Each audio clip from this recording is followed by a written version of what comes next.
Hello student, I am Miss S.M. Pawar. Today's lecture the subject of certificate course in human resource management.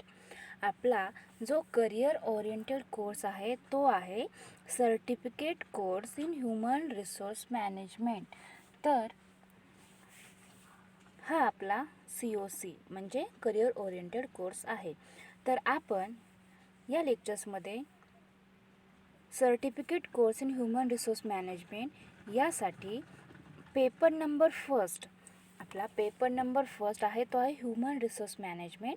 त्याचा study करत आहोत. आपण फक्त paper number फर्स्टचा study या लेक्चर्समध्ये करत आहोत. आपलं पेपर नंबर फर्स्टचे टायटल आहे ते आहे ह्यूमन रिसोर्स मॅनेजमेंट. तर या पेपर नंबर फर्स्टमध्ये आपल्याला 4 युनिट्सचे स्टडी करायचं आहे. ओके, आपल्याला या पेपर नंबर फर्स्टसाठी 4 टॉपिक दिले गेले आहेत. त्यांचा 1 बाय 1 स्टडी आपण करणार आहोत. तर पहिला युनिट आहे तो आहे ह्यूमन रिसोर्स मॅनेजमेंट. आपल्या युनिट नंबर फर्स्टचे टायटल आहे ह्यूमन रिसोर्स मॅनेजमेंट. त्यामध्ये आपल्याला introduction and concept of human resource management. Human resource management he concept काय आहे, त्याचे प्रॉपर मिनिंग काय आहे, त्याचा स्टडी आपण या युनिट नंबर फर्स्टच्या माध्यमातून प्रिव्हियस लेक्चर्समध्ये ऑलरेडी केलेला आहे. त्याचबरोबर या युनिट नंबर फर्स्टमध्ये functions of human resource management. Human resource मॅनेजमेंटला कोणकोणत्या प्रकारची फंक्शन्स म्हणजे कार्य करावी लागतात ते देखील आपण प्रिव्हियस लेक्चर्समध्ये पाहिले आहे. त्यामध्ये 2 टाईप्सचे फंक्शन्स हे ह्यूमन रिसोर्स मॅनेजमेंटला करावे लागतात. फर्स्ट फंक्शन होतं ते होते मॅनेजरल फंक्शन्स आणि त्यानंतरचे फंक्शन्स होते ते होते ऑपरेटिव्ह फंक्शन्स. तर अशा 2 फंक्शन्स ओके या बोथ फंक्शन्सचे हे ह्यूमन रिसोर्स मॅनेजमेंटला करावे लागतात. त्यांना तशा प्रकारचे कार्य करावे लागतात. त्यानंतरचा कंटेंट आहे तो आहे रिक्रुटमेंट अँड सिलेक्शन प्रोसेस. प्रत्येक ऑर्गनायझेशनमध्ये एम्प्लॉयर्सची गरज असते. मग असे एम्प्लॉयर्स हे रिक्रूट करण्यापासून त्यांची भरती करण्यापासून तर त्यांचे डेव्हलपमेंट होण्यासाठीचे अनेक फंक्शन्स हे ह्यूमन रिसोर्स मॅनेजमेंटला पार पाडावे लागतात. तर त्यामध्येच एम्प्लॉयरची रिक्रुटमेंट कशा पद्धतीने कोणत्या प्रोसेसने त्याची प्रोसेस काय आहे त्याचा देखील स्टडी आपण या आजच्या लेक्चर्समध्ये करणार आहोत. ओके, आजच्या लेक्चरमध्ये आपण रिक्रुटमेंट प्रोसेस काय आहे, रिक्रुटमेंटचा प्रॉपर मिनिंग काय आहे, त्याचे ऑब्जेक्टिव्स काय आहेत, अशी एम्प्लॉयर्सची भरती का करावी, त्याची प्रोसेस काय आहे, त्याचे प्रॉपर ऑब्जेक्ट काय आहे ते आपण या लेक्चर्समध्ये आजच्या पाहणार आहोत. त्यानंतरचा कंटिन्यू आहे तो आहे सिलेक्शन प्रोसेस. जेव्हा आपण ऑर्गनायझेशनमध्ये एम्प्लॉयर्स रिक्रूट केले जातात तर त्या रिक्रूट केलेल्या एम्प्लॉयर्समधूनच योग्य तो एम्प्लॉयर्स कॅन्डिडेट सिलेक्ट करण्याचे देखील योग्य अशी प्रोसेस असते. तर ती प्रोसेस देखील आपण या युनिट नंबर फर्स्टच्या माध्यमातून नेक्स्ट लेक्चरला पाहणार आहोत. त्यानंतरचा या युनिट नंबर फर्स्टमधील लास्ट कंटेंट आहे तो आहे training and development it's method. तर जे काय एम्प्लॉयर्स आपण रिक्रूट करून त्यांचं सिलेक्शन केलेलं आहे त्यांचे फक्त सिलेक्शन करून चालत नाही तर त्यांच्यासाठी त्या एम्प्लॉयर्सचे ट्रेनिंग योग्य ते प्रशिक्षण देणे देखील तेवढेच महत्त्वाचे आहे. त्याचबरोबर त्यांना ट्रेनिंग दिल्यानंतर त्या एम्प्लॉयर्सचा डेव्हलपमेंट व्हावी, त्यांचा विकास व्हावा यासाठी काही मेथड्स आहेत. तर त्या मेथड्स देखील आपण या युनिट नंबर फर्स्टच्या माध्यमातून पाहणार आहोत की कोणकोणत्या मेथड्स आहेत जेणे ट्रेनिंग आणि डेव्हलपमेंट होऊ शकते. तर अशा प्रकारे या युनिट नंबर फर्स्टमध्ये या 4 कंटेंट्सचा ओव्हरऑल स्टडी आपण करणार आहोत. तर आत्तापर्यंत आपण ह्यूमन रिसोर्स मॅनेजमेंट ही कन्सेप्ट काय आहे, त्याचे प्रॉपर मिनिंग, त्याची डेफिनेशन्स आणि त्याचे फंक्शन्स, मॅनेजरल फंक्शन्स आणि ऑपरेटिव्ह फंक्शन्स असे 2 टाईप्सचे फंक्शन्स त्याचा ओव्हरऑल स्टडी आपण प्रिव्हियस लेक्चर्समध्ये केला आहे. तर आजच्या लेक्चर्समध्ये आपण रिक्रुटमेंट प्रोसेस, रिक्रुटमेंट म्हणजे काय तर कर्मचाऱ्यांची भरती. ओके, रिक्रुटमेंट म्हणजे एम्प्लॉयर्सची भरती करणे. प्रत्येक ऑर्गनायझेशनला त्या ऑर्गनायझेशनमध्ये त्यांचे जे काही ऑब्जेक्ट्स आहेत, जे त्यांचे गोल्स आहेत ते अचीव करण्यासाठी एम्प्लॉयर्सची आवश्यकता असते. मग असे एम्प्लॉयर्स कुठून मिळवायचे तर अशा एम्प्लॉयर्सची रिक्रुटमेंट केली जाते, त्यांची भरती केली जाते. मग त्याची प्रोसेस काय आहे, ओके त्याची परफेक्ट अशी प्रोसेस काय आहे त्याचा स्टडी आपण या लेक्चर्समध्ये करत आहोत. त्याआधी ह्युमन रिसोर्स म्हणजे काय ते थोडक्यात पाहूया. Human resource management. Okay, human resource management it means HR. Human resource is the strategic approach to the effective management of people in a company or organization such that they help their business gain a competitive advantage. It is designated to maximize employee performance in service of an employer's strategic objective. HRM means Human Resource Management is the department of a business organization that looks after the hiring, management, and firing of staff. Human resource management focuses on the business ensuring best work practices are in place at all times. तर अशा प्रकारे human resource management ह्याचा आपण proper study previous लेक्चर्समध्ये केलेला आहे, तरी आपण त्याचा थोडक्यात ओव्हरव्ह्यू घेत आहोत की ह्युमन रिसोर्स मॅनेजमेंट काय हे समजल्यानंतर आपल्याला रिक्रुटमेंट प्रोसेस काय आहे ती लगेचच लक्षात यावी, यासाठी आपण हे ह्युमन रिसोर्स मॅनेजमेंट कन्सेप्ट पुन्हा एकदा पाहत आहोत. तर HRM stands for human resource management. त्यालाच मराठीमध्ये मानवी संसाधनाचे व्यवस्थापन असे म्हटले जाते. प्रत्येक ऑर्गनायझेशनमध्ये एम्प्लॉयर्स हे असतात. मग त्या एम्प्लॉयर्सचे योग्य त्या प्रकारे रिक्रुटमेंट करून त्यांची डेव्हलपमेंट होण्यापर्यंतचे पूर्ण सगळे संपूर्ण काम हे ह्युमन रिसोर्स मॅनेजमेंटला करावे लागतात. रिक्रुटमेंट, त्या एम्प्लॉयरची रिक्रुटमेंट कशी करावी, कोणत्या पद्धतीने करावी, त्यासाठी कोणकोणत्या प्रोसेस आहेत, त्यानंतर त्याचं सिलेक्शन कसे करावे, त्याचं ट्रेनिंग कशा प्रकारे द्यावे, त्याचं डेव्हलपमेंट. मग तो एम्प्लॉय त्या ऑर्गनायझेशनमध्ये आल्यापासून तर त्याची रिटायरमेंट होऊपर्यंत, जोपर्यंत तो एम्प्लॉयर रिटायर होत नाही तोपर्यंत त्या एम्प्लॉयर्सबद्दलचे जे फंक्शन्स असतात ते ह्युमन रिसोर्स मॅनेजमेंटला पार पाडावे लागतात. त्यासाठी प्रत्येक ऑर्गनायझेशनमध्ये हे ह्युमन रिसोर्स मॅनेजमेंट अत्यंत इम्पॉर्टंट आहे. मॅनेजमेंट म्हणजे काय, तर लोकांकडून काम करून घेण्याची कला म्हणजेच मॅनेजमेंट म्हणजे व्यवस्थापन. मॅनेजमेंट ही कन्सेप्ट ही संकल्पना फार पूर्वीपासून अस्तित्वात आहे. ह्युमन रिसोर्स मॅनेजमेंट ही मॅनेजमेंटची एक वैशिष्ट्यपूर्ण स्वतंत्र अशी एक ब्रँच आहे.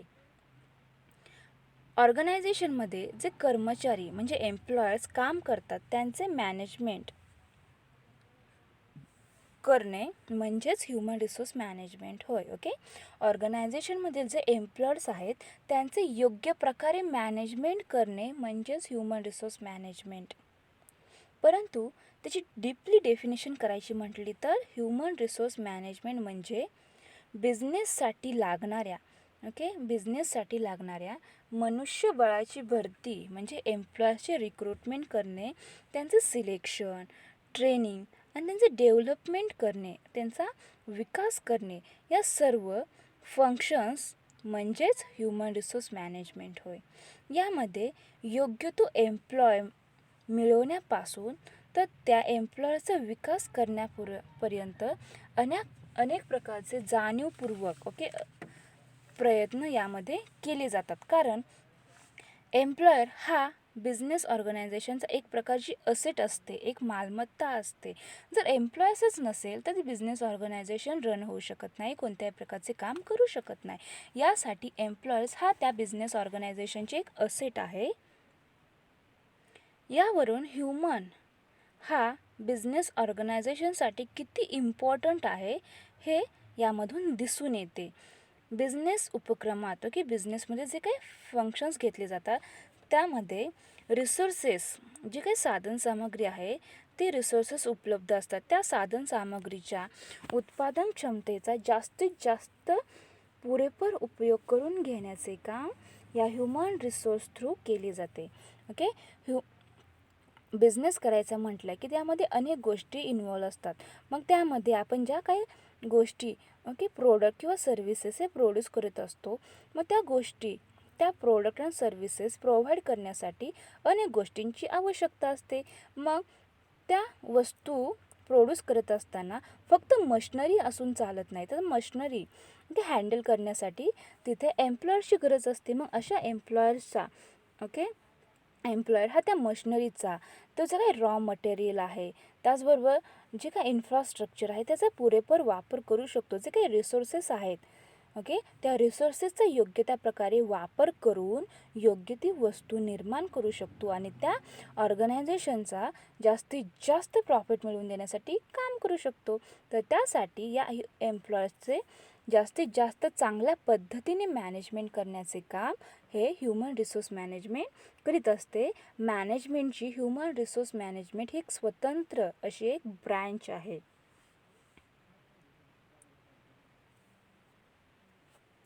त्यानंतर आपण रिक्रुटमेंट, ओके, आपण ह्युमन रिसोर्स मॅनेजमेंट ही कन्सेप्ट थोडक्यात समजून घेतली आहे. तर त्यानंतर आपला मेन कंटेंट आजच्या लेक्चरमधला काय आहे, तो आहे रिक्रुटमेंट प्रोसेस. मग ती प्रोसेस जाणून घेण्याआधी आपण रिक्रुटमेंट त्याचे मीनिंग काय आहे, ओके, ते जाणून घेऊयात. तर रिक्रुटमेंट म्हणजे काय, तर जे काय एम्प्लॉयर्स आहेत ते त्यांची भरती करणे, ओके, ते रिक्रूट करणे म्हणजे recruitment. Now let's see what is mean by recruitment. Recruitment is distinct from employment and selection. Once the required number and the kind of human resources are determined, the management has to find the places where required human resources will be available and also work out strategies for attracting them towards the organization. Before selecting suitable candidates for jobs, this process is generally known as recruitment. Some people use the term recruitment for employment. These two are not one and the same. Recruitment is only one of the steps in the entire employment process. Okay, लक्षात घ्या. Recruitment is only one of the steps in the entire employment process. Some authors use the term recruitment for selection. These two terms are different.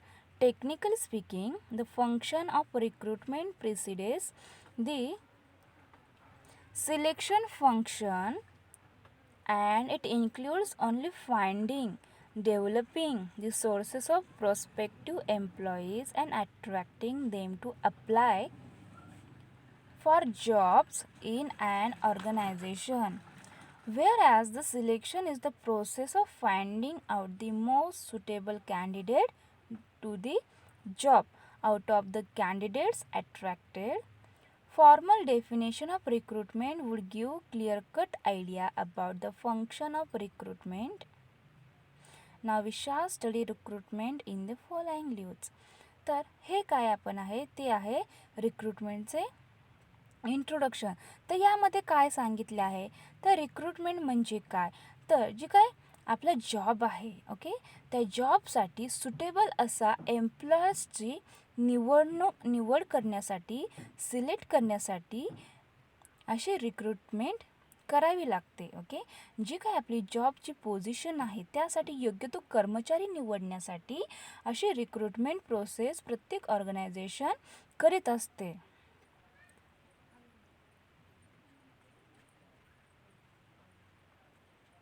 This process is generally known as recruitment. आणि अशा प्रोसेसलाच, okay, जे काय आपण कर्मचाऱ्यांची भरती करीत असतो त्यालाच रिक्रुटमेंट, ओके, असे म्हटले जाते.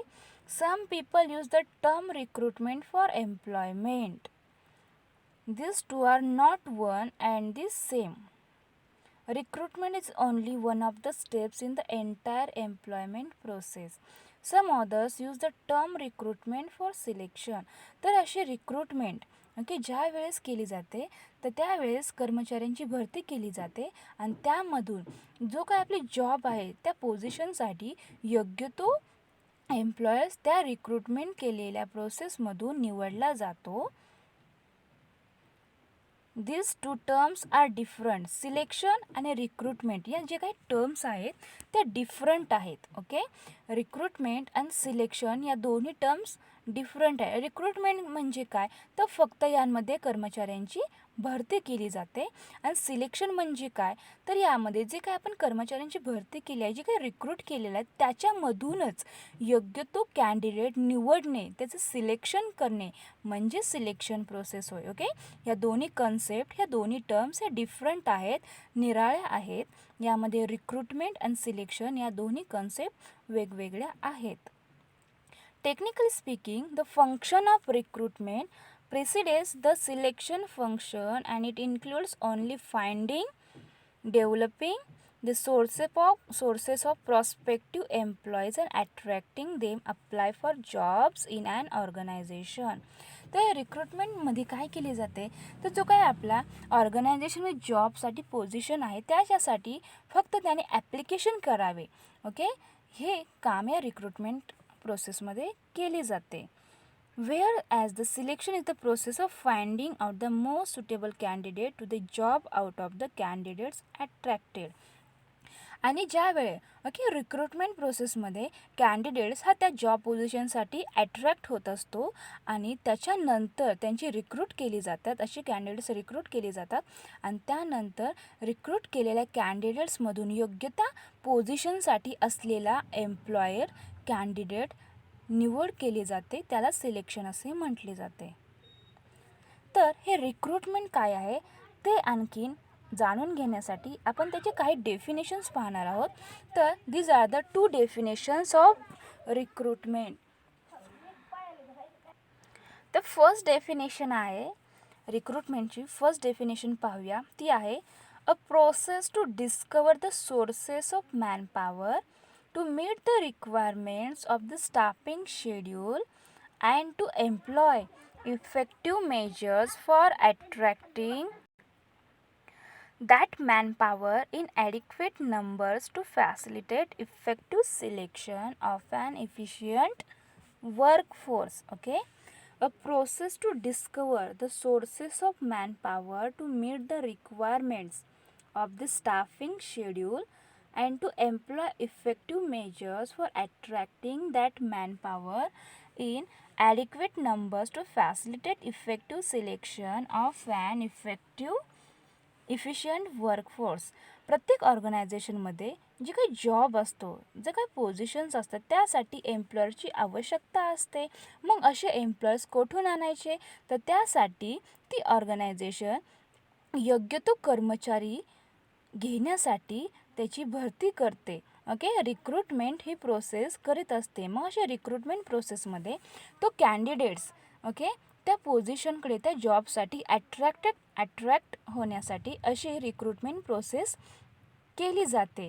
तो कॅन्डिडेट त्या पोझिशनकडे अट्रॅक्ट होतो. ओके, त्यासाठी योग्य तो ॲप्लिकेशन त्या ऑर्गनायझेशनमध्ये तो सबमिट करतो आणि त्यानंतर अशा एम्प्लॉयरची ही रिक्रुटमेंट केली जाते. सेकंड डेफिनेशन ती आहे Edwin B फ्लिपो. Okay, Edwin B Flippo यांच्या मते रिक्रुटमेंट म्हणजे काय आहे ते आपण थोडक्यात पाहू. तर according to Edwin B Flippo, the process of searching for prospective employees and stimulating them to apply for jobs in the organisation.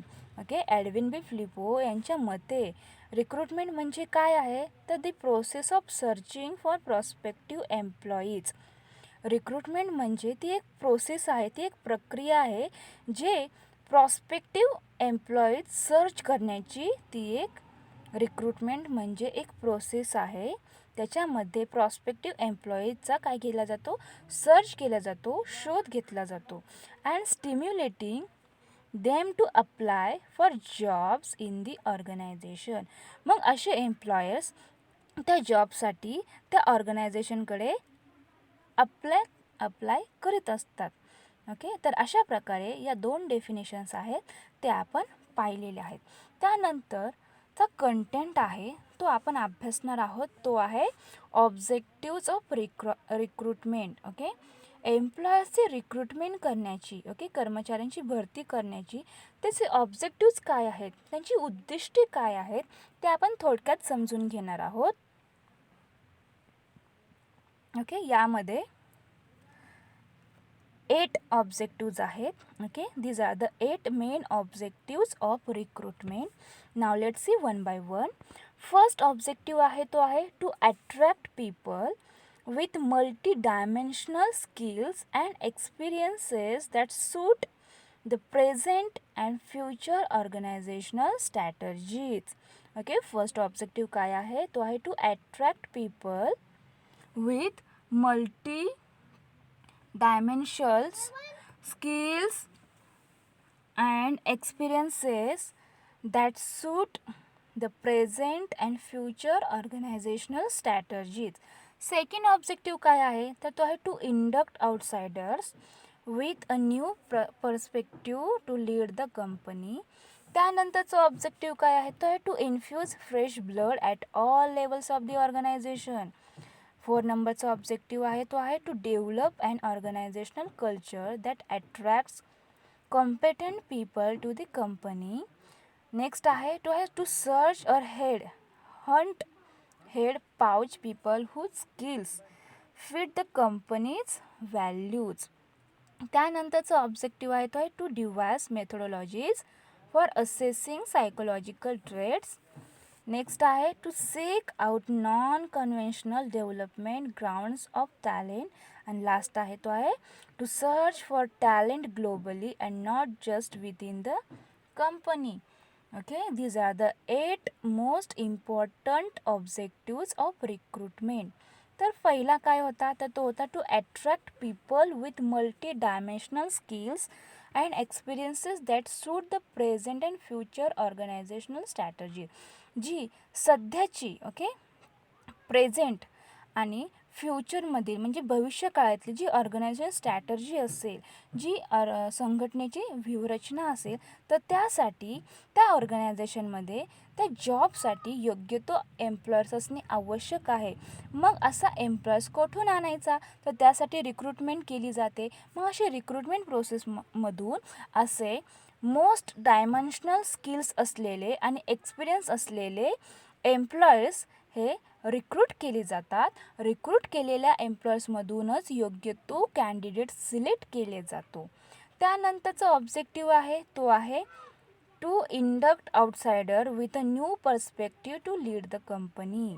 Okay, company lead करण्यासाठी आउटसाइडर्स कंपनीच्या बाह्य बाजूकडून आउटसाइडमधून असे न्यू पर्स्पेक्टिव्ह एम्प्लॉयर्स काय केले जातात रिक्रूट केले जातात. हा देखील त्यामधील अजून एक महत्त्वाचा ऑब्जेक्टिव्ह आहे.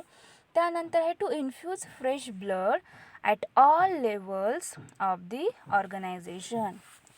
To develop and organisational culture that attracts competent people to the company. तर ऑर्गनायझेशनचे कल्चर डेव्हलप होण्यासाठी त्याच्याकडे अट्रॅक्ट होण्यासाठी देखील असे रिक्रुटमेंट करणे आवश्यक आहे. हे देखील त्याचे महत्त्वाचे असे ऑब्जेक्टिव्ह आहे. त्यानंतर आहे to search for talent globally and not just within the company. To seek out non conventional development grounds of talent. तर अशा प्रकारचे रिक्रुटमेंट का करावी, कशासाठी केली पाहिजे तर त्या बिझनेस ऑर्गनायझेशनची उद्दिष्टे काय आहेत ते आपण थोडक्यामध्ये पाहिली आहेत. तर अशी उद्दिष्टे ऑब्जेक्टिव्ज समोर ठेवून प्रत्येक ऑर्गनायझेशन एम्प्लॉयर्सची रिक्रूट करीत असतात. रिक्रुटमेंट त्या ऑर्गनायझेशनमध्ये करीत असतात. त्यानंतरची जी काही रिक्रुटमेंटची प्रोसेस आहे ती प्रक्रिया काय आहे ते आपण आता पाहणार आहोत. प्रत्येक ऑर्गनायझेशनला एम्प्लॉयर्सची गरज असते. मग ते एम्प्लॉयर्स कुठून मिळवायचे, ते कसे मिळवायचे, मग ते मिळवताना कशा प्रकारे प्रोसेस ठेवली पाहिजे, ते रिक्रुटमेंट म्हणजे कर्मचाऱ्यांची भरती कशी केली पाहिजे त्याचीच प्रोसेस आपण आता पाहणार आहोत. तर या स्क्रीनवरती तुम्हाला हे रिक्रुटमेंट प्रोसेस दिसत आहे. तर यामध्ये काय केले जाते तर फर्स्ट आहे ते आहे do manpower resources planning based on job analysis feedback. तो आपला काही जॉब आहे त्याचे योग्य प्रकारे ॲनालिसिस करूनच असे मॅनपॉवर रिसोर्स प्लॅनिंग केली जाते. तर त्या योग्य त्या जॉबसाठी योग्य तो कर्मचारी मिळविण्यासाठी अशी रिक्रुटमेंट प्रोसेस केली जाते. त्यानंतर prepare specification of people, task, job requirements. त्यानंतर develop employee profits and last आहे सिलेक्ट रिक्रुटमेंट मेथड. तर पहिल्यांदा जो काही जॉब आहे त्यासाठी योग्य तो व्यक्ती निवडण्यासाठी अशी प्रोसेस केली जाते. त्यानंतर त्याचे स्पेसिफिकेशन पीपल, टास्क, जॉब रिक्वायरमेंट्ससाठी केली जाते. त्यानंतर डेव्हलप एम्प्लॉय प्रोफाईल. एम्प्लॉयचा जो काही प्रोफाईल आहे तो डेव्हलप केला जातो की आपल्याला कशा प्रकारचा त्या पोझिशनसाठी एम्प्लॉयरची गरज आहे, त्यासाठी तो पहिला प्रोफाईल हा डेव्हलप केला जातो. आणि त्यानंतरच सिलेक्ट रिक्रुटमेंट मेथड. मग ते प्रोफाईल डेव्हलप केल्यानंतर आपण कशा प्रकारची रिक्रुटमेंट मेथड सिलेक्ट केली पाहिजे ते ठरवलं जाते. मग असे रिक्रुटमेंट मेथड कोणकोणत्या आहेत, तर त्या आहेत internal recruitment and external recruitment. जर एम्प्लॉयर्सची रिक्रुटमेंट करायची असेल तर ते दोन पद्धतीने केली जाते. एक आहे इंटर्नल रिक्रुटमेंट आणि दुसरी आहे एक्सटर्नल रिक्रुटमेंट. तर इंटर्नल रिक्रुटमेंटमध्ये कशा प्रकारे प्रोसेस केली जाते, तर त्यामध्ये फर्स्टली ॲडव्हर्टाईज पोस्ट इंटरनली. जे काही आपली पोस्ट आहे ऑर्गनायझेशनमध्ये त्यासाठी त्याची ॲडव्हर्टाईज केली जाते. जर आपण त्याची ॲडव्हर्टाईज केली तरच ते योग्य तो कॅन्डिडेट त्या जॉबसाठी काय करेल, अप्लाय करेल. यासाठी त्याला ती जॉब कोणत्या आहे, ती पोझिशन काय हे समजण्यासाठी असे ॲडव्हर्टाईज केली जाते. त्यानंतर स्क्रीन ॲप्लिकेशन्स ही सेकंड स्टेप आहे. पहिल्यांदा ॲडव्हर्टाईज केली जाते, त्यानंतर त्याचे स्क्रीन ॲप्लिकेशन करावे लागते. त्यानंतर या प्रोसेसमध्ये कंडक्ट अँड असेसमेंट सेंटर जे काही सेंटर आहे ते कंडक्ट केले जाते, त्याचे असेसमेंट केले जाते. Give challenging job assignments to high flyers. त्यानंतर टेस्ट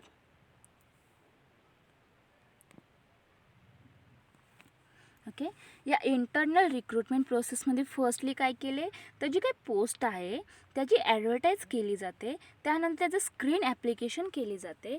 त्यानंतर जे काही सेंटर आहे त्याचे कंडक्ट करून त्याचे योग्य त्या प्रकारे असेसमेंट करण्याची प्रोसेस यामध्ये केली जाते. त्यानंतर give challenging job assignments to high flyers. आपल्याला जर एम्प्लॉयर्स हायर करायचे असेल किंवा फायर्स करायचे असेल तर त्यासाठी योग्य प्रकारे चॅलेंजिंग असाइनमेंट्स त्यांना दिली जाते. त्यानंतर test cognitive ability and behavioural skills by selecting appropriate techniques. तर असे रिक्रुटमेंट प्रोसेससाठी काही टेक्निक सिलेक्ट केले जातात जेणेकरून त्या एम्प्लॉयर्सचे बिहेवियर कसे आहे, त्यांचे स्किल्स कोणकोणते आहेत, त्यांच्याकडे ॲबिलिटी कशी आहे हे टेस्ट करण्यासाठी असे टेक्निक्स ठरवले जातात. त्यानंतर असेस रिझल्ट्स हा असेस केला जातो आर द सॅटिस्फॅक्टरी आणि प्रोमोट फ्रॉम विदिन. अशा प्रकारे या इंटर्नल रिक्रूटमध्ये अशा प्रकारची प्रोसेस केली जाते. ॲडव्हर्टाइजमेंट करण्यापासून तर त्याचे प्रोमोट फ्रॉम विदिनपर्यंत अशी प्रोसेस केली जाते. त्यानंतर एक्सटर्नल रिक्रुटमेंटमध्ये काय केली जाते, तर यामध्ये एक्सटर्नल रिक्रुटमेंट करायचे असेल तर यामध्ये 3 वेने अशी एक्सटर्नल रिक्रुटमेंट केली जाते. तर फर्स्ट आहे ते आहे कॅम्पस रिक्रुटमेंट. कॅम्पस रिक्रुटमेंट देखील या एक्सटर्नल रिक्रुटमेंटच्या प्रोसेसमधील फर्स्ट कंटेंट आहे.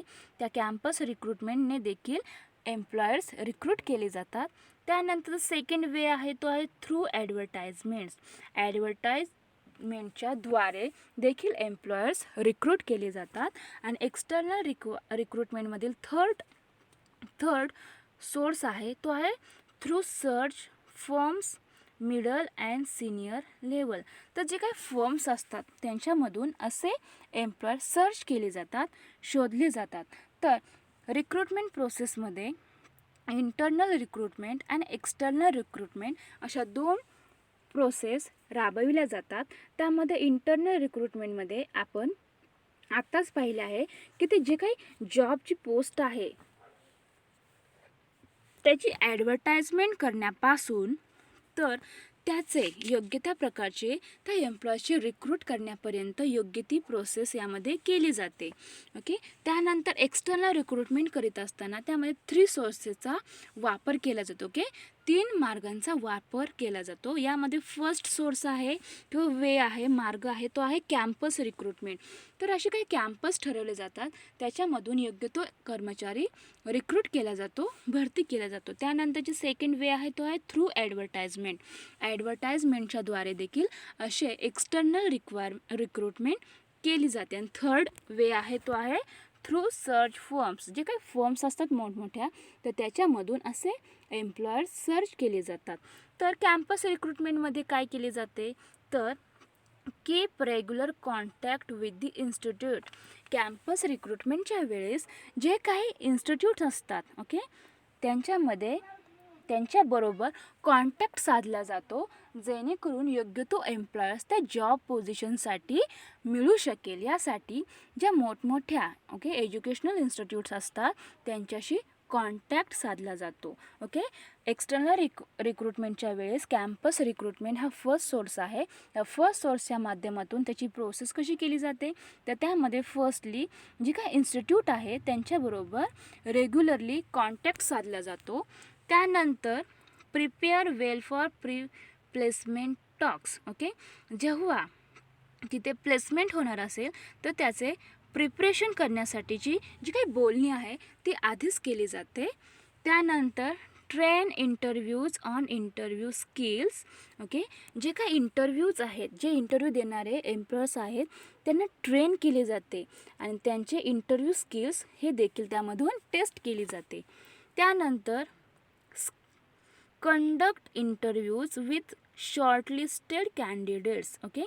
जे काही इंटरव्ह्यू घ्यायचे आहे तर त्याची एक शॉर्ट लिस्ट तयार केली जाते, त्या कॅन्डिडेट्सची शॉर्ट लिस्ट तयार केली जाते आणि त्यामधूनच SSC results back with supportive data analysis. त्याचा जे काही डेटा आहे त्याचे ॲनालिसिस करून त्याचे योग्य त्या प्रकारे रिझल्टचे ॲसेसमेंट केले जाते आणि त्यानंतर इफ सॅटिस्फाईड चेक रेफरन्सेस. आपले समाधान होण्यासाठी जो काही रेफरन्स आहे तो चेक केला जातो. If satisfied make in offer.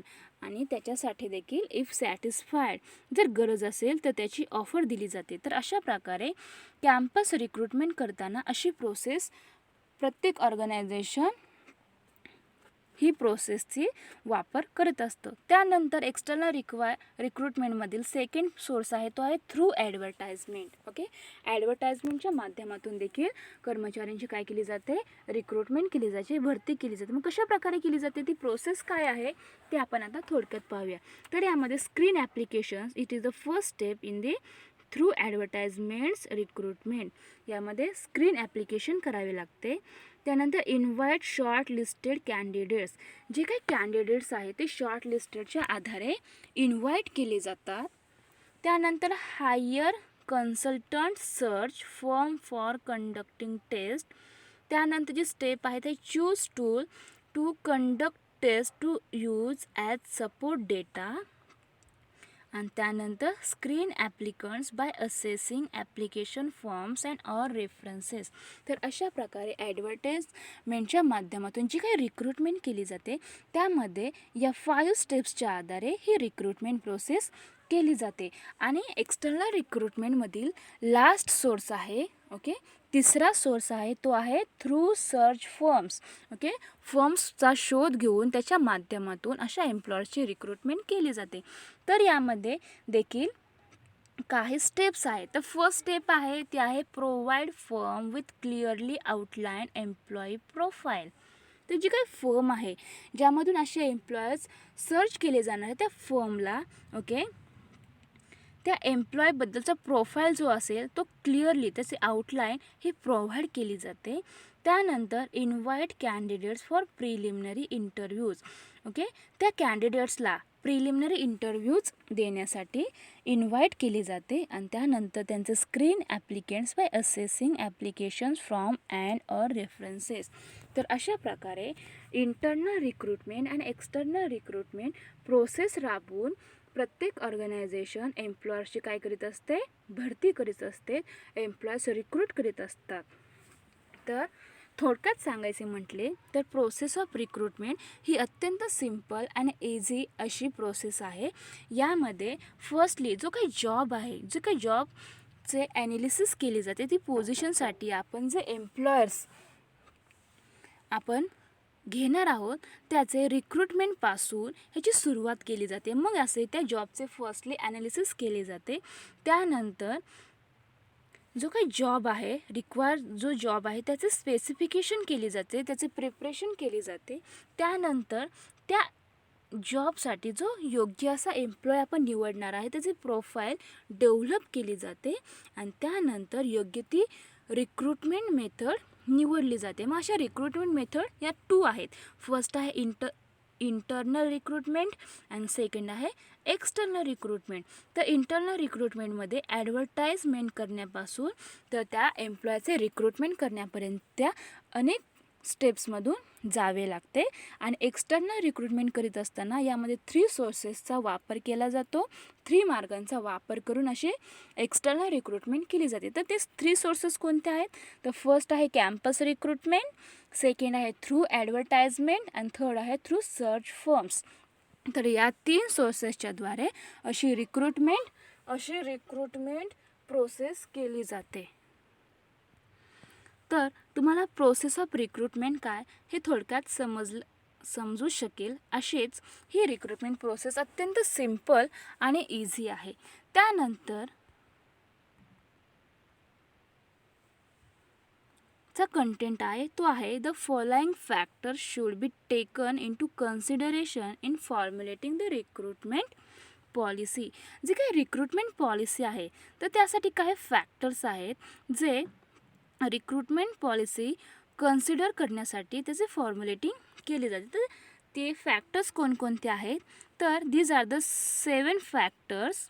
Okay, तर ते फॅक्टर्स कोणते आहेत? तर government policies, personal policies of other competing organisation personal policies, recruitment sources, recruitment needs, recruitment cost and selection criteria and preferences etc.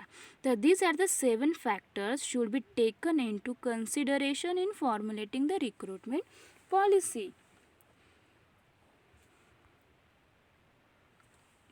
त्यानंतर ओके, जे काही आपण रिक्रुटमेंट पॉलिसीज आहे त्याच्यावरती impact, okay, personal policies on recruitment पॉलिसीजवरती impact काय होतो, त्याचा परिणाम काय होतो ते आपण थोडक्यात पाहणार आहोत. तर recruitment policies are mostly drawn from HR policies of the organisation.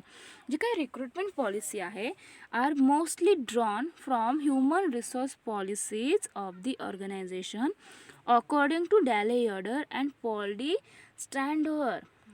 Okay, Dale Yoder and Paul D Staudohar यांच्या मते general human resource policies provide a variety of guidelines to be spelled out in the recruitment policy. Okay, ह्यांच्या मते हे काय मॅनेजमेंटमधील जे काही thinkers आहेत त्यांच्या मते जी काही ह्युमन रिसोर्स पॉलिसीज आहे ती जे काही व्हरायटी ऑफ गाईडलाईन्स, जे काही गाईडलाईन्स आहे ते रिक्रुटमेंट पॉलिसीसाठी काय करतात तर प्रोव्हाइड केली जाते. After formulation of the recruitment policy, okay, recruitment पॉलिसीचे जेव्हा फॉर्म्युलेशन केली जाते त्यानंतर the management has to decide whether to centralise or decentralise the recruitment function.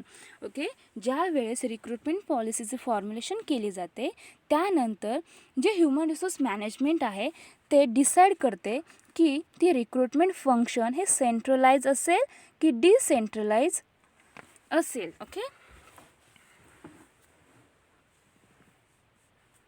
तर अशा प्रकारे आजच्या लेक्चर्समध्ये आपण रिक्रुटमेंट, ओके, रिक्रुटमेंट म्हणजे काय तर एम्प्लॉयर्स यांची भरती कशा प्रकारे केली जाते, त्याची प्रोसेस काय आहे त्याचा आपण थोडक्यात आढावा घेतला आहे, ते समजून घेण्याचा प्रयत्न केला आहे. ओके, अत्यंत सिम्पल आणि इझी अशी ही रिक्रुटमेंटची प्रोसेस आहे. तर आजच्या लेक्चर्समध्ये आपण रिक्रुटमेंट म्हणजे काय, त्याचबरोबर ह्युमन रिसोर्स मॅनेजमेंट याचे देखील थोडक्यात आपण ओव्हरव्ह्यू घेतला आहे. रिक्रुटमेंट म्हणजे काय, त्याची प्रोसेस काय आहे, त्याची ऑब्जेक्टिव्स कोणकोणत्या आहेत, यांचा ओव्हरऑल स्टडी या लेक्चर्समध्ये आपण केला आहे. Okay, thank you.